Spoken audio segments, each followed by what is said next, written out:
News channel में आप सभी का स्वागत है। मैं रेखा कश्यप मौजूद हूं आपके इलाके की घटनाओं, शासन प्रशासन तथा आम आवाम की हर छोटी बड़ी खबर के साथ। देखते रहें आम आवाम। बाबा साहेब भीमराव अंबेडकर सुधार समिति कौशलपुरी चौहान पट्टी दिल्ली के तत्वाधान में आज बुद्ध जयंती के अवसर पर बुद्ध वंदना संपन्न हुई। बाबा साहेब भीमराव अंबेडकर सुधार समिति के संस्थापक रामप्रीत गौतम की अगुवाई में हुई बुद्ध वंदना के दौरान आचार्य सर्वेश ने महात्मा बुद्ध के जीवन पर प्रकाश डाला। बुद्ध वंदना में शामिल हुए अतिथियों और क्षेत्रवासियों का आभार व्यक्त करते हुए संस्थापक रामप्रीत गौतम ने कहा, आज सभी को महात्मा बुद्ध के बताए प्रेरणादायक मार्ग पर चलने की आवश्यकता है। उनकी शिक्षाओं को अपने जीवन में उतारने में ही हम सबका कल्याण है।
पहले भगवान बुद्ध के चरणों में अर्पित करें,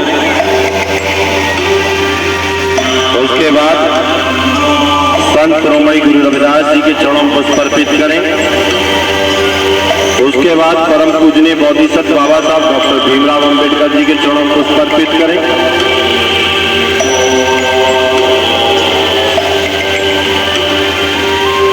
पीछे होकर घुटनों के बल बैठकर त्रिवंदने नमन करें।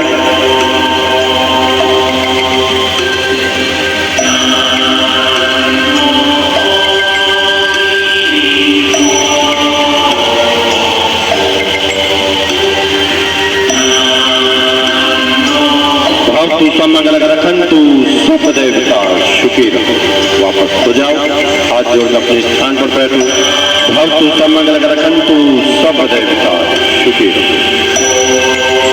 भक्तु समंगल रखंतु सपदेवता सुखी रहो।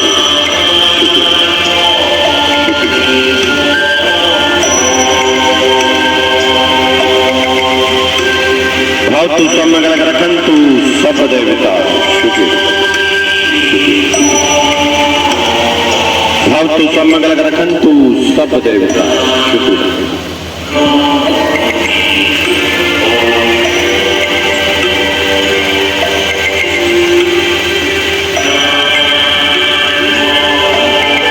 मन, वाणी और शरीर को पवित्र रखते हुए श्रद्धा भाव से दोनों हाथ भगवान बुद्ध के सम्मुख फैलाएं और उन्हें नमन करें। पूर्ण श्रद्धा के साथ, पूर्ण श्रद्धा के साथ, पूर्ण श्रद्धा के साथ। भक्तु समंगल रखंतु सपदेवता सुखी रहो, सुखी रहो।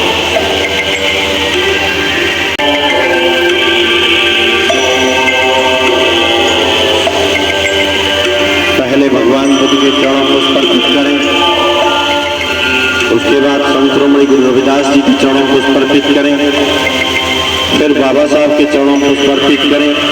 पीछे होकर घुटनों के बल बैठकर पहले सिर के ऊपर हाथ जोड़ें।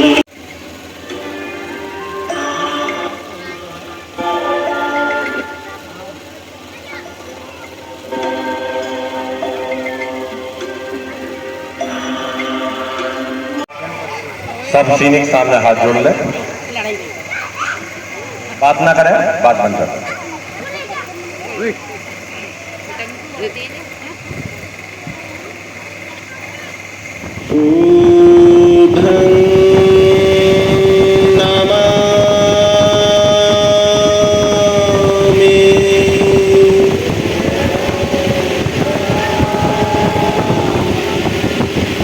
नमन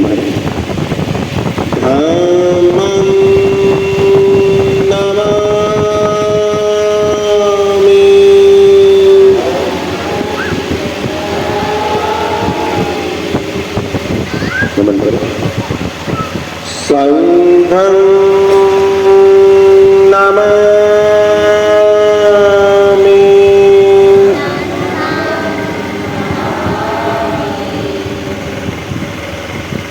ऐसे ही बैठे रहे हाथ जोड़ के।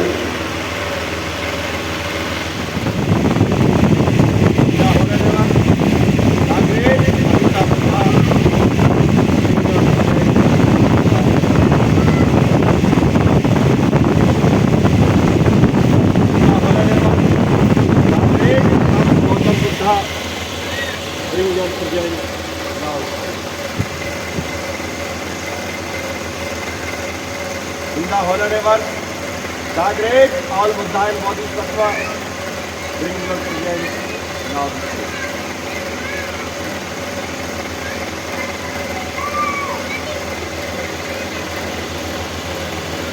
ओकासा वंदामि भन्ते द्वारत्यं कर्तसब्बं अपराधं क्षमतु मैं भन्ते। द्वितीयम्पि ओकासा वंदामि भन्ते द्वारत्यं कर्तसब्बं अपराधं क्षमतु मैं भन्ते।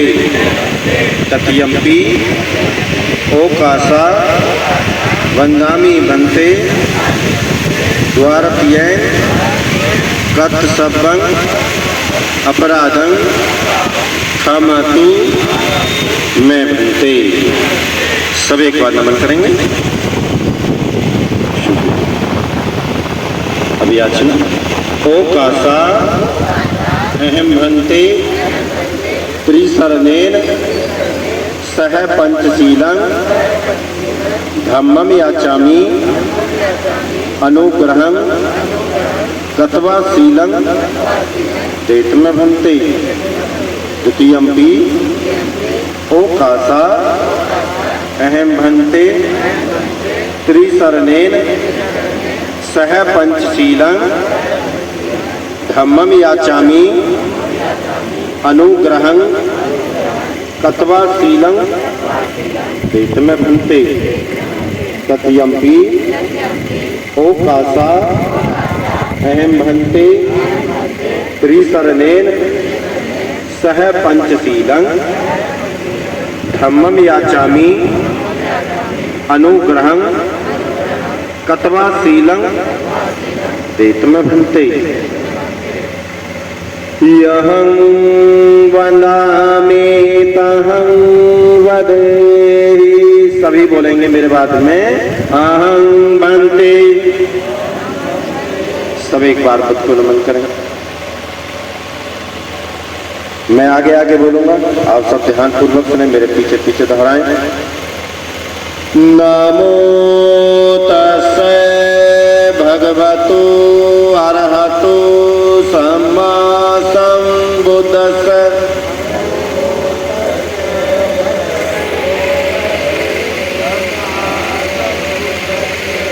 नमो तस्से भगवतो अरहतो सम्मा सम्बुद्धस्से।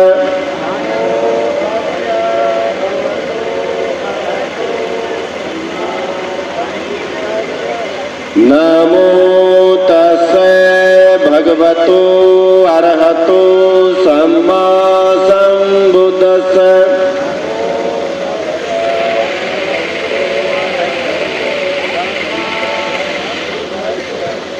जो पहली घटना घटी थी कि आज ही के दिन बैसाख की पूर्णिमा के दिन सिद्धार्थ गौतम का जन्म हुआ था। पहली घटना हुई। अब जन्म की घटना मैं बताता हूँ आखिर हुआ क्या था। आप में से हो सकता है सब लोगों को ना पता हो, कुछ लोगों को पता भी हो सकती है। हुआ इस प्रकार से था कि सिद्धार्थ के पिता शुद्धोधन जो एक बहुत बड़े किसान थे, खेतीय उनको बोलते थे, शाक्य कुल के थे, जो कपिल वस्तु में रहते थे। उनका विवाह महामाया के साथ हुआ था। उनका घर साधन संपन्न था, परिवार में किसी भी प्रकार की कोई दिक्कत नहीं थी, खूब धन संपदा थी, बड़े बड़े महल थे। ऐसा बताया गया उनके बारे में जब वो अपनी जमीन को जोतते थे तो 1000 हल एक साथ चलाने पड़ते, तब समय से जमीन जुत पाती थी। इतनी ज्यादा जमीन थी इनके पास नहीं। लेकिन उनके जीवन में एक दुख था, और वो दुख ये था कि महामाया की कुछ संतान नहीं, संतान का सुख उन दोनों के जीवन में नहीं था। जाकर उनसे अपनी अर्जी लगाते हैं कि मैं इतना बड़ा किसान हूँ, मेरे पास इतनी जमीन जायदाद है, इतनी धन संपदा है, इतने महल हैं, लेकिन मेरी संपत्ति को भोगने वाला कोई नहीं। महामाया की बहन महाप्रजापति गौतमी के साथ शुद्धोदन का दूसरा विवाह हो जाता, लेकिन क्योंकि महामाया की उम्र खुद ही 40 वर्ष हो चुकी थी और 40 वर्ष तक उसके कोई संतान नहीं हुई थी, कितने बड़े प्रकार के उल्हाने उसे कई बार सुनने पड़ते थे, कई प्रकार की बातें सुननी पड़ती थी, और कभी कुछ और कभी कोई अशुभ कहता था, कभी कोई कुछ कहता था, जैसे आजकल होता है। इतनी मंत्रमुग्ध हो जाती हैं, वह यह भी भूल जाती हैं कि वो 9 महीने की गर्भवती है और वन में उछल कूद करने लगती है। हवा के कारण पेड़ों की डालियां कभी नीचे आ रही थी, कभी ऊपर जा रही थी, कभी नीचे आ रही थी, कभी ऊपर जा रही थी। वो यह महामाया पंजे के बल ऊपर उठती हैं और उस शाखा को पकड़ लेती है। लेकिन हवा का अगला ही झोंका आता है कि वो शाखा ऊपर जाती है, और जैसे ही ऊपर जाती है महामाया उसे छोड़ती नहीं है और उन्हें झटका लगता है, और जब झटका लगता है खड़े खड़े एक संतान को वो जन्म दे देती है। जब संतान को जन्म देती हैं तो उसकी सूचना एक सैनिक के द्वारा महाराज शुद्धोदन के पास भेजी जाती है। ये जो कपिलवास्तुवासी थे वो महामाया से बहुत ज्यादा खुश रहते थे और उसे बहुत पसंद करते थे, लेकिन उन्हें भी इतना ही दुख रहता था जितना महामाया को रहता था कि बहुत अच्छी है बेचारी, पर उसके कोई संतान नहीं। लेकिन जैसे ही उन्हें पता चला कि महामाया ने एक पुत्र को जन्म दिया है तो सारा नगर जैसे खुशियों से झूम उठता है। सब लोग गलियों की सफाई करते हैं, नालियों की सफाई करते हैं, अपनी घरों की सफाई करते हैं, घर पर रंग पोतन करते हैं, और सब अपने घरों पर पकवान मेका मेवा मिष्ठान जो बनाते हैं और एक दूसरे को मिठाइयाँ खिलाते हैं। निर्णय लेते हैं कि शरीर को ज्यादा भूखा रखने से किसी भी प्रकार के ज्ञान की प्राप्ति नहीं की जाती, शरीर को ज्यादा कष्ट देने से किसी भी प्रकार की संबोधि प्राप्त नहीं की जा सकती। इसलिए सिद्धार्थ 6 वर्ष भूखा रहने के बाद, कठोर तपस्या करने के बाद पूरा शरीर जब कंकाल हो जाता है तो वह तप छोड़ देते हैं और फिर गया के अंदर पहुंचकर पीपल के वृक्ष के नीचे बैठकर इस दृढ़ संकल्प के साथ बैठते हैं कि चाहे मेरी हड्डियां सूख ही क्यों ना जाएं, चाहे मेरी नसों का रक्त जम ही क्यों ना जाए, चाहे मेरे शरीर पर मांस बाकी क्यों ना रहे, जब तक मुझे संबोधि प्राप्त नहीं होगी तब तक मैं इस स्थान से नहीं उठूंगा।